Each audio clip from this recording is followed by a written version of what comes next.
La llamada de Cthulhu parte 1. El horror en la arcilla. Comienzo. A mi parecer, no hay nada más misericordioso en el mundo que la incapacidad del cerebro humano de correlacionar todos sus contenidos. Vivimos en una plácida isla de ignorancia en medio de mares negros e infinitos, pero no fue concebido que debiéramos llegar muy lejos. Hasta el momento las ciencias, cada una orientada en su propia dirección, nos han causado poco daño. Pero algún día, la reconstrucción de conocimientos dispersos nos dará a conocer tan terribles panorámicas de la realidad, y lo terrorífico del lugar que ocupamos en ella, que solo podremos enloquecer como consecuencia de tal revelación, o huir de la mortífera luz hacia la paz y seguridad de una nueva era de tinieblas. Los teósofos han adivinado la imponente grandeza del ciclo cósmico en el que nuestro mundo y la raza humana no son sino un incidente transitorio. Los filósofos han hecho insinuaciones acerca de extrañas supervivencias en términos que podrían helar la sangre si no se enmascarasen tras un suave optimismo. Pero no procede de ellos la visión de épocas prohibidas que me hace sentir escalofríos cada vez que pienso en ella y me vuelve loco en mis sueños. Esa pequeña visión, como todas las pavorosas visiones de la realidad, fue el producto de una reconstrucción accidental a partir de varias cosas diferentes, en este caso un antiguo artículo de periódico y las notas de un profesor fallecido. Espero que nadie más sea capaz de repetir esta reconstrucción. De hecho, si yo viviera lo bastante, jamás aportaría conscientemente un solo eslabón más a tan horrible cadena. Creo que el profesor también tenía intención de silenciar aquella parte de la que tuvo conocimiento, así como de haber destruido sus notas si no le hubiera sobrevenido una repentina muerte. Mi conocimiento del asunto se remonta al invierno de 1926-27, momento en que tuvo lugar la muerte de mi tío abuelo George Gamel Angel, profesor emérito de filología semítica en la Universidad de Brown, en Providence, Rhode Island. El profesor Angel era una autoridad reconocida en inscripciones de la antigüedad, y con frecuencia habían recurrido a él los directores de museos importantes. A esto se debe que su fallecimiento a la edad de 92 años sea recordado por muchos. En el ámbito local el interés se acrecentó por las oscuras circunstancias de su muerte. El profesor sufrió una extraña dolencia mientras volvía del barco de Newport. Tal y como dijeron los testigos, se derrumbó de repente tras haber recibido el empellón de un negro con aspecto de marinero que había salido de uno de los raros y oscuros callejones de la escarpada pendiente que constituía un atajo entre los muelles y la casa del difunto en Williams Street. Los médicos fueron incapaces de encontrar ningún trastorno visible, pero terminaron por apuntar, tras una discusión, que la causa de la muerte debía ser una lesión desconocida del corazón, causada por el rápido ascenso de un hombre ya mayor por una colina tan pronunciada. En aquel momento no vi razón alguna para disentir de ese dictamen, pero más tarde me vi inclinado a cuestionarlo, e incluso más que cuestionarlo. Como heredero y albacea de mi tío abuelo, que había muerto viudo y sin hijos, debía examinar sus papeles con cierta minuciosidad. A tal fin llevé todos sus archivos y cajas a mi alojamiento en Boston. La mayoría del material que correlacioné será publicado más adelante por la Sociedad Americana de Arqueología, pero había una caja que me resultó sumamente misteriosa, y que me sentí reacio a enseñar a otros ojos que los míos. Estaba cerrada, y no encontré la llave hasta que se me ocurrió buscar en el llavero que el profesor llevaba siempre en su bolsillo. Entonces pude abrirla, pero parece que fuera solamente para toparme con una barrera más fuerte e infranqueable. ¿Cuál podía ser el significado de aquel extraño bajorrelieve de arcilla, y de los inconexos apuntes, notas y recortes que encontré? ¿Había comenzado mi tío a creer semejantes supercherías en sus últimos años? Decidí emprender la búsqueda del excéntrico escultor responsable de aquel claro trastorno de la paz mental de un anciano. El bajorrelieve era una tosca pieza rectangular de algo más de 2 centímetros de grosor y con una superficie de unos 13 por 15, de origen evidentemente moderno. Por el contrario, su diseño distaba mucho de resultar moderno en lo que se refiere al tema y a lo sugerido por la obra, ya que, aunque los caprichos del cubismo y el futurismo son muchos y descabellados, no suelen servir para reproducir la enigmática regularidad que se esconde tras la escritura prehistórica y, ciertamente, el grueso de aquellos diseños parecía ser algún tipo de escritura. Sin embargo, y a pesar de estar muy familiarizado con los papeles y colecciones de mi tío, la memoria me fallaba al intentar identificar a qué tipo pertenecía, o incluso al intentar recordar alguna pista de la más remota afinidad de aquella con otras escrituras. Sobre esos presuntos jeroglíficos se encontraba una figura con evidente propósito pictórico, aunque su ejecución impresionista impedía hacerse una idea clara de su naturaleza. Parecía tratarse de algún tipo de monstruo, un símbolo que lo representase, o una forma que solo una imaginación enfermiza podría llegar a concebir. No estaría traicionando al espíritu de aquella cosa si digo que mi imaginación, algo calenturienta de por sí, creía percibir en ella, de forma simultánea, las figuras de un pulpo, un dragón, y una caricatura de ser humano. Una cabeza viscosa y cubierta de tentáculos destacaba sobre un cuerpo grotesco y escamoso con unas alas rudimentarias. Pero era el perfil general de toda ella lo que resultaba más espantoso. Detrás de la figura quedaba insinuado un ciclópeo trasfondo arquitectónico. Los escritos que acompañaban a aquella rareza, dejando a un lado un montón de recortes de prensa, habían sido escritos hace poco de la mano del profesor Angel, y no había pretensión literaria alguna en su estilo. Lo que parecía ser el documento principal se titulaba Culto de Cthulhu en caracteres trazados concienzudamente para evitar una lectura equivocada de una palabra tan inaudita. El manuscrito estaba dividido en dos secciones, estando titulada la primera 1925, Los sueños y trabajos sobre los sueños de H. A. Wilcox, 7 tomas St. Providence, Rhode Island, y el segundo Narración del inspector John R. Legrasse, 121 Bienville St. Nueva Orleans, la 1908 ASMTG.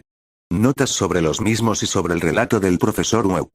El resto de los papeles manuscritos eran notas breves, algunas de ellas acerca de extraños sueños de personas diversas, y otras, menciones de libros y revistas teosóficos, particularmente el Atlantis y el continente perdido de Lemuria de W. Scott Elliot. El resto eran comentarios acerca de longevas sociedades secretas y cultos secretos, con referencias a varios pasajes de fuentes mitológicas y antropológicas, como puedan ser la rama de oro de Frazer y la brujería en la Europa occidental de la señorita Murray. Los recortes aludían a extrañas enfermedades mentales y a una ola de locura o demencia colectiva que tuvo lugar en la primavera de 1925. La primera mitad del manuscrito principal daba cuenta de un suceso bastante peculiar. Parece ser que el 1 de marzo de 1925, un hombre moreno y delgado, de aspecto neurótico y excitado, se presentó en casa del profesor Angel llevando el singular bajorrelieve, todavía húmedo y fresco. En su tarjeta de visita aparecía el nombre Henry Anthony Wilcox, y mi tío lo reconoció como el Benjamín de una excelente familia que le resultaba conocida. En los últimos tiempos el joven Wilcox había estado estudiando escultura en la escuela de diseño de Rhode Island y viviendo solo en el edificio Fleur de Lis, cercano a dicha institución. Wilcox era un joven precoz de genio reconocido pero de una gran excentricidad, y ya desde la niñez había entusiasmado a gente con las extrañas historias y sueños que tenía por costumbre relatar. Decía de sí mismo que era psíquicamente hipersensible, pero la gente formal de aquella antigua ciudad comercial le tomaba simplemente por un tipo rarito. Al no mezclarse demasiado con sus compañeros de estudio, se apartó gradualmente de la vida social, y en aquel momento solo se relacionaba con un grupo de estetas de otras ciudades. Incluso el Club de Arte de Providence, en su celo conservacionista, lo dejó por imposible. Con motivo de la visita, según se leía en el manuscrito del profesor, el escultor pidió bruscamente la ayuda de mi tío para que, dados sus conocimientos arqueológicos, identificara los jeroglíficos del bajorrelieve. Habló de una manera tan distraída y afectada, y que indicaba tal presunción, que anulaba cualquier simpatía que pudiera sentirse por él. Mi tío le contestó con cierta brusquedad, ya que la notable frescura de la tablilla implicaba parentesco con cualquier cosa excepto con la arqueología. La réplica del joven Wilcox, que impresionó a mi tío hasta el punto de recordarla y anotarla al pie de la letra, estuvo caracterizada por un matiz fantásticamente poético que debió marcar sin duda toda la conversación, y que tal y como he podido comprobar más tarde, resultaba muy propio de él. Lo que dijo fue: claro que es nueva. La hice la pasada noche en un sueño que tuve sobre extrañas ciudades. Y los sueños son más antiguos que la ensonadora Tiro, la contemplativa Esfinge, o la misma Babilonia cercada de jardines. Fue entonces cuando comenzó su inconexo relato, que de repente avivó un recuerdo aletargado de mi tío, y se ganó su fervoroso interés. La noche anterior había tenido lugar un leve terremoto, el de mayor intensidad de los últimos años en Nueva Inglaterra. Y la imaginación del joven Wilcox había resultado fuertemente afectada. Al irse a dormir tuvo un sueño sin precedentes sobre ciclópeas ciudades de titánicos sillares de piedra y monolitos que alcanzaban el cielo, chorreando todo el conjunto legamo de color verde y anunciando un horror latente. Los muros y pilares estaban cubiertos de jeroglíficos, y desde algún punto bajo el suelo le llegó una voz que no era tal. Una sensación caótica que tan solo la imaginación podría transliterar en sonido, cosa que intentó hacer por medio de un revoltijo casi impronunciable de letras. Tuluftagun.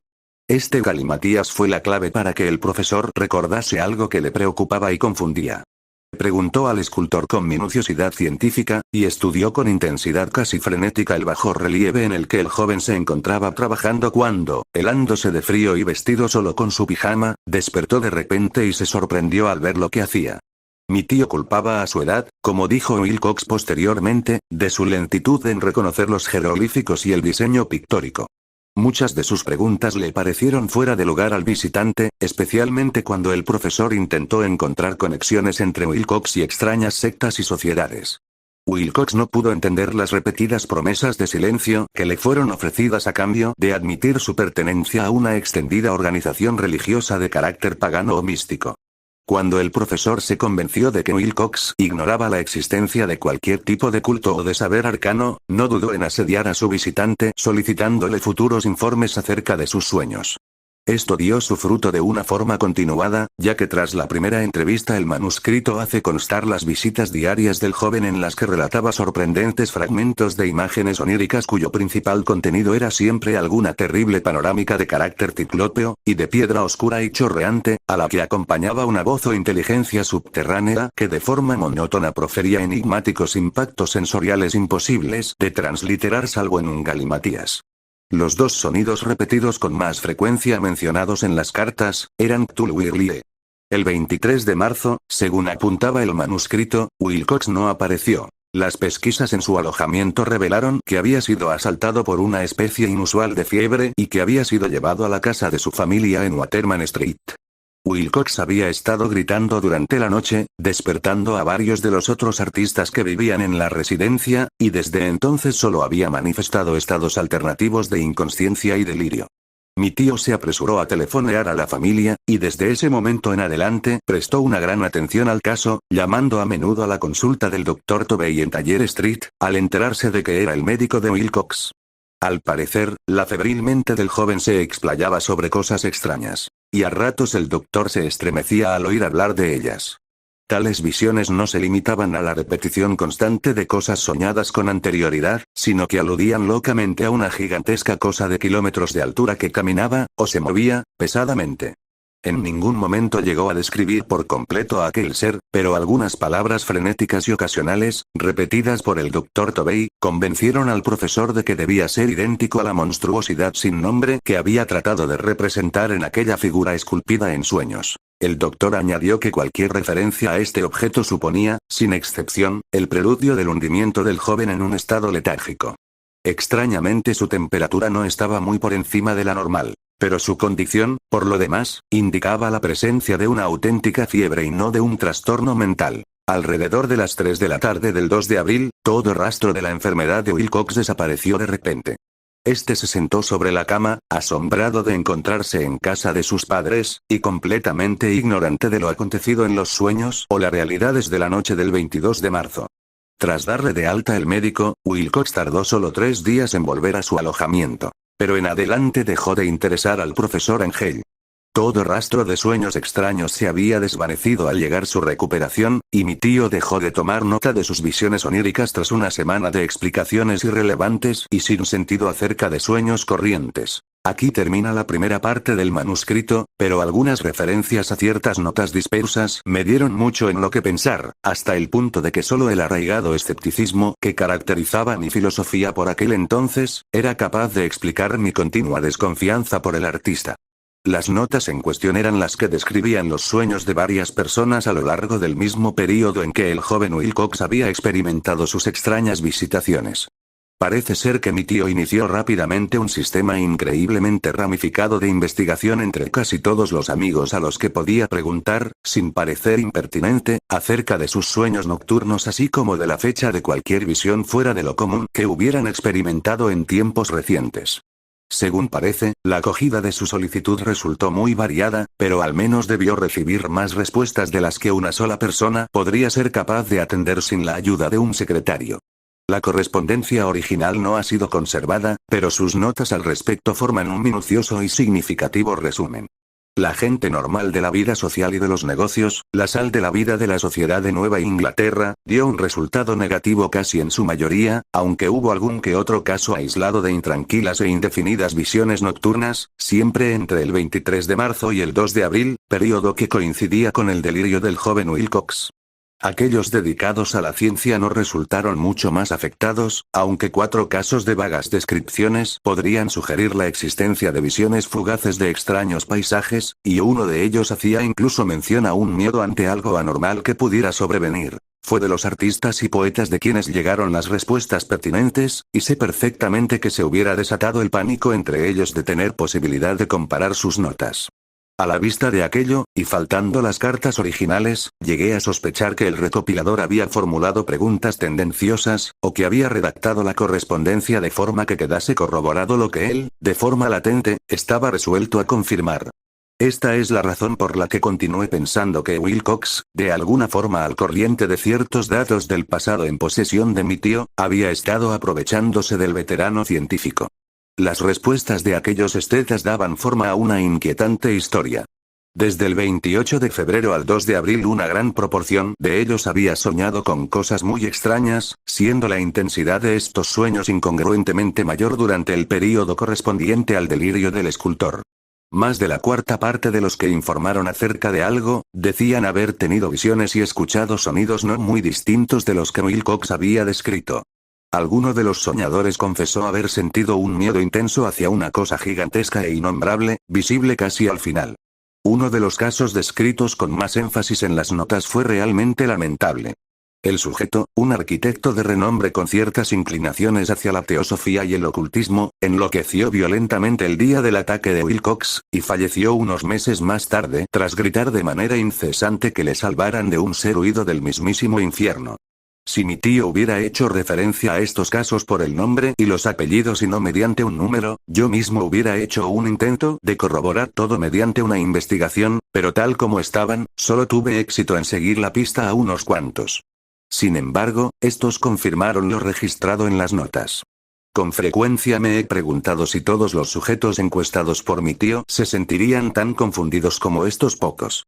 Es mejor que jamás reciban explicación alguna al respecto. Los recortes de prensa, como ya he dado a entender, aluden a casos de pánico, manía, y excentricidad que tuvieron lugar durante el período en cuestión. Sin duda el profesor Angel debió contratar los servicios de una agencia de recortes de prensa, ya que la cantidad de extractos era enorme, y estos procedían de fuentes muy diversas repartidas por todo el globo. Uno trataba acerca de un suicidio nocturno en Londres, donde una persona que dormía sola había saltado por una ventana tras proferir un grito espantoso. Había otro que consistía en una inconexa carta, dirigida al director de un periódico sudamericano, en la que un fanático deducía un catastrófico futuro a partir de ciertas visiones que había tenido. Un comunicado procedente de California describía a una colonia de teósofos vistiéndose de togas blancas como preparativo de algún glorioso cumplimiento que jamás tuvo lugar, mientras que las noticias llegadas desde la India hablaban con cautela acerca de serios disturbios causados por nativos hacia finales de marzo. Los ritos orgiásticos del vudú se multiplican en Haití, y de los puestos avanzados africanos llegaba información acerca de rumores y malos augurios. Las autoridades americanas en Filipinas se encontraron con la agitación de varias tribus por esas fechas, y en Nueva York la policía era acosada por multitudes de tez aceitunada la noche del 22 al 23 de marzo. En la zona occidental de Irlanda también abundaban los descabellados rumores y leyendas, y el pintor de temas fantásticos Ardois Bonnot colgaba su blasfemo paisaje onírico en el Salón de Primavera de París de 1926. Fueron tan numerosas las alteraciones que tuvieron lugar en los manicomios, que solamente un milagro hubiera sido capaz de evitar que la cofradía médica advirtiese los extraños paralelismos y sacase desconcertantes conclusiones de aquello. Un extraño montón de recortes, que aún hoy no puedo concebir con qué insensible racionalismo fui capaz de desechar. Pero por aquel entonces ya estaba convencido de que el joven Wilcox conocía aquellas viejas cuestiones mencionadas por el profesor.